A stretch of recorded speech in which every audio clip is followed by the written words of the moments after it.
juste pour vous dire, je reviens sur ça, c'est très important. Il y a eu un glissement sémantique, je voudrais que vous compreniez, qui est assez important. Le Coran parle de khimar, qui est le foulard, qui peut être long, ce que vous voulez, mais c'est un khimar. C'est un khimar, le khimar dans tout. Dans l'islam arabe, c'est l'écharpe. C'est l'écharpe. Hein, l'écharpe, on la met sur la tête, on la met où est-ce qu'on veut, mais c'est une écharpe. Et il dit, c'est ça, vraiment, le seul détail qu'il y a. Et puis après, il parle de zina, qui ne doit pas apparaître. Et il donne une liste de maharim, de gens pour qui...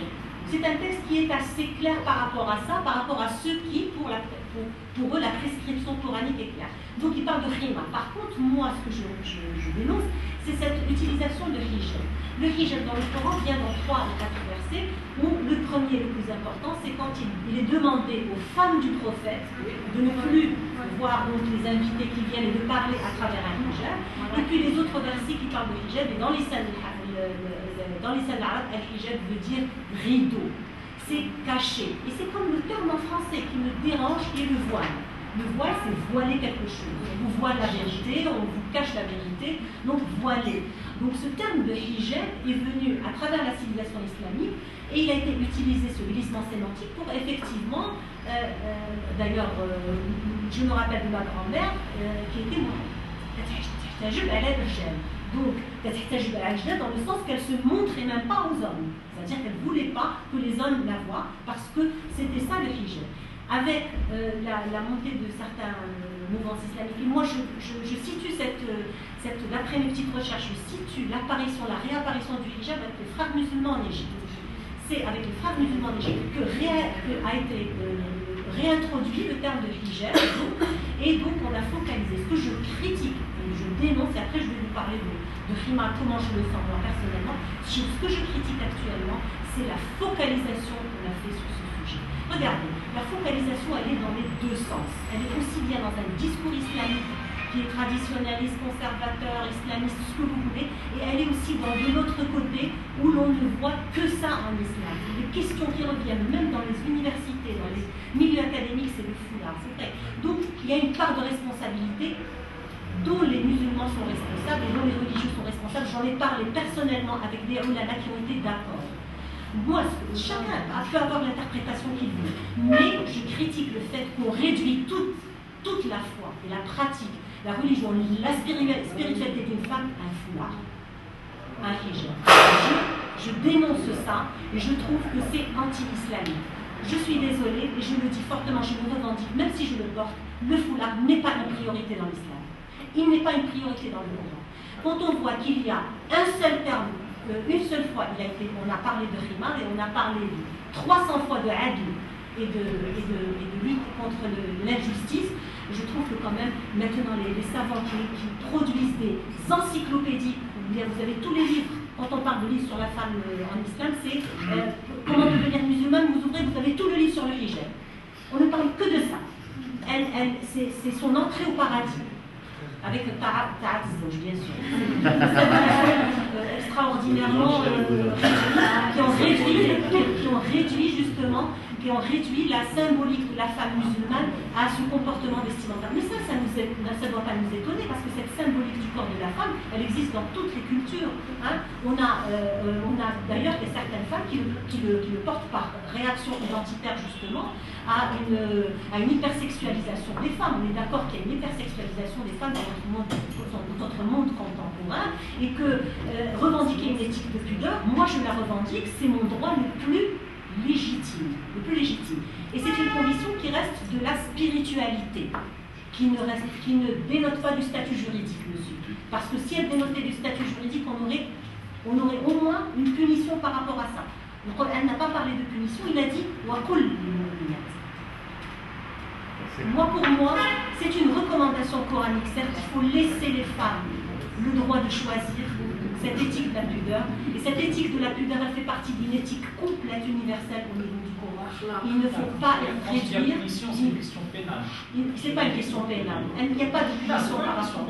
Voilà. Même juridique. Même juridique, il y a pas, quand on dit juridique, on dit qu'il y a. Il n'y a pas du tout, par rapport au hijab, une sanction par rapport à ça. et de grands imams comme le Cheikh Al-Qaradawi l'a dit aussi. Il n'y a pas de sanction, et le docteur Ali Jouma l'a dit aussi. Donc, laisser le cœur des femmes choisir, c'est à elles, les femmes musulmanes, c'est à elles de choisir. Moi, je dis que finalement, c'est un droit. Le droit de le porter va exactement avec le droit de ne pas le porter. Et c'est du totalitarisme quand on demande à une femme, quand on lui impose le voile, le foulard, entre guillemets, comme quand on lui impose de l'enlever. Et je reviens à la question de M. quand il dit Mohamed Khamis ou Rahimahullah et d'autres progressistes ont fait progresser, ont fait émanciper la femme en lui enlevant le voile, je ne suis pas d'accord.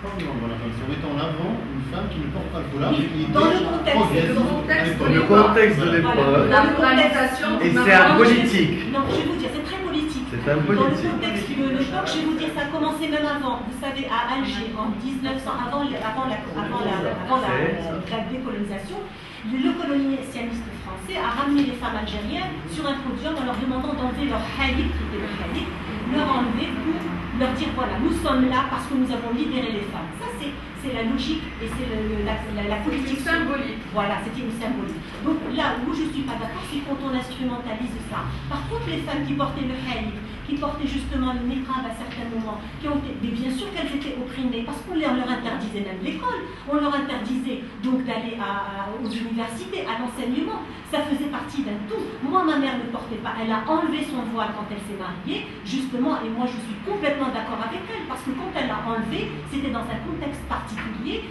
qui voulait parler de libération. Malheureusement, cette libération n'a pas progressé. Parce que quand on voit après ce qui s'est passé, et bien, toutes les femmes qui ont combattu, par exemple, dans les nationalismes, comme en Algérie, au Maroc et partout même en Égypte et tout ça, après on les a marginalisées. C'est le machisme qui est revenu. Donc de quelle émancipation on est en train de parler? Donc l'émancipation, on n'a pas la réduire à un comportement vestimentaire. La femme avec un short ou avec un djellaba jusqu'au fond, c'est son acte pour moi qui est plus important, son apport à sa société. C'est ça qui est le plus important. En tout cas, sur le voile, je crois que la question est prise. Si vous permettez, parce que je n'ai pas eu l'occasion de vous écouter, je suis ravie. Vous avez posé d'autres questions? Vous avez posé la question de...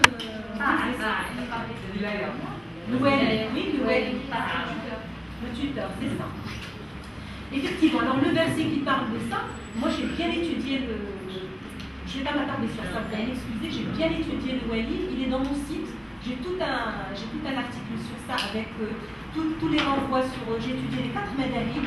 Alors, effectivement, les 3 madhalib, les 4 madhalib n'ont pas la même interprétation du verset, donc il y a divergence par rapport à ça. C'est pour ça que moi je dis, au niveau du code de la Moudouala, quand il a été optionnel, c'est bien, ça reflète la divergence qu'il y a au niveau donc, des écoles juridiques. Le seul qui a été catégorique, qui a dit là, ouais, c'est Abu Hanifa, il est connu, l'école Hanafi. Il parle de la non-obligation du wali. Mais tous les 4 n'ont pas parlé du wali comme sont venus après les suivants, les ulama suivants. Les fondateurs ont eu une vision très, très sage, je veux dire, du wali. Effectivement, la femme, elle a besoin, imaginez des femmes qui sont perdues, qui sont analphabètes et tout ça, et on a le droit de les protéger par un wali ou un tuteur qui va justement protéger leurs biens, protéger leur avoir et tout ça. C'est tout à fait compréhensible. Mais ce que je dénonce, c'est le fait que c'est devenu tuteur, c'est devenu qu'on impose. Et ça, on le connaît même très récemment au Maroc. Les tuteurs ont eu la permission de faire marier des gens par, justement, sans pour qu'ils se voient, par imposition. Donc c'est ça ce qui est critiquable. Voilà, c'est ça ce qui est critiquable. Mais le wali en lui-même ne me dérange pas tant qu'il n'est pas en position. Et c'est pour ça que je dis que cette option qu'on a au niveau du code de Moudawala reflète vraiment une analyse consensuelle de toutes les écoles juridiques.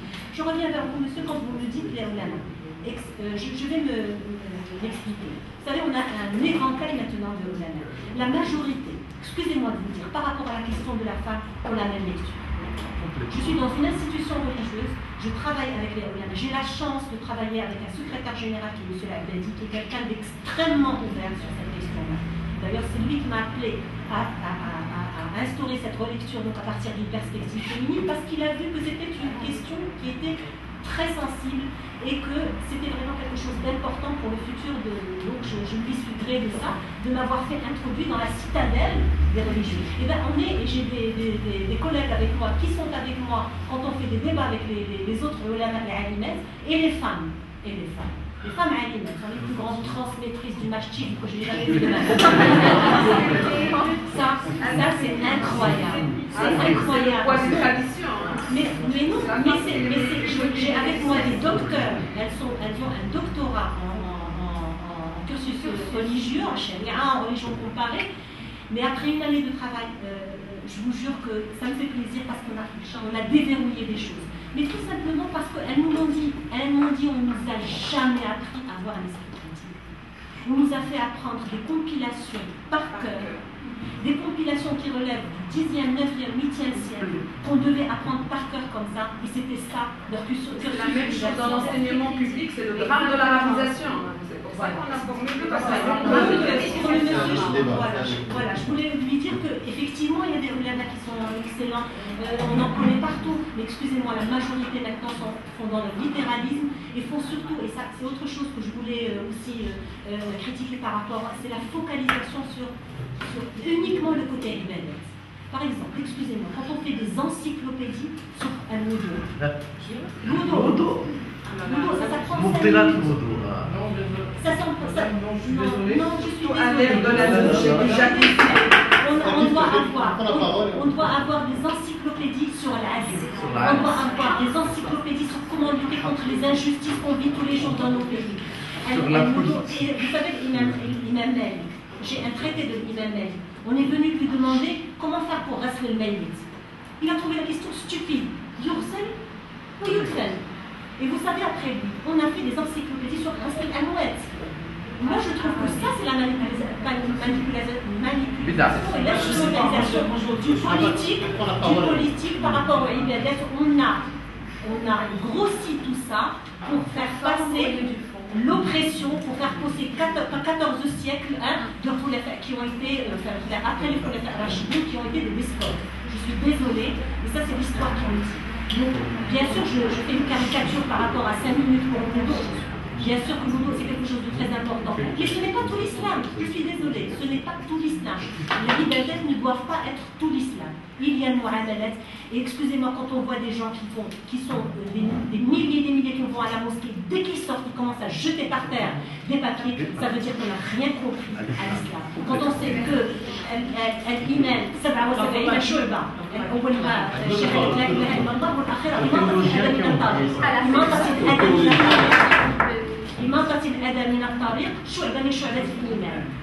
excusez-moi. Donc, c'est ça qu'on a, c'est la mauvaise compréhension qu'on a du religieux. Le religieux n'est pas que l'ibadat. L'ibadat, c'est très important pour ceux qui veulent faire la pratique. Mais il y a le mu'amalat, il y a l'adab, l'akhlaq. Excusez-moi, quand on voit les Asiatiques musulmans, eh ben, on a honte de ce qu'on veut. Franchement. Quelle est l'autre question? C'était de l'avis. Oui, bon, ça j'ai répondu.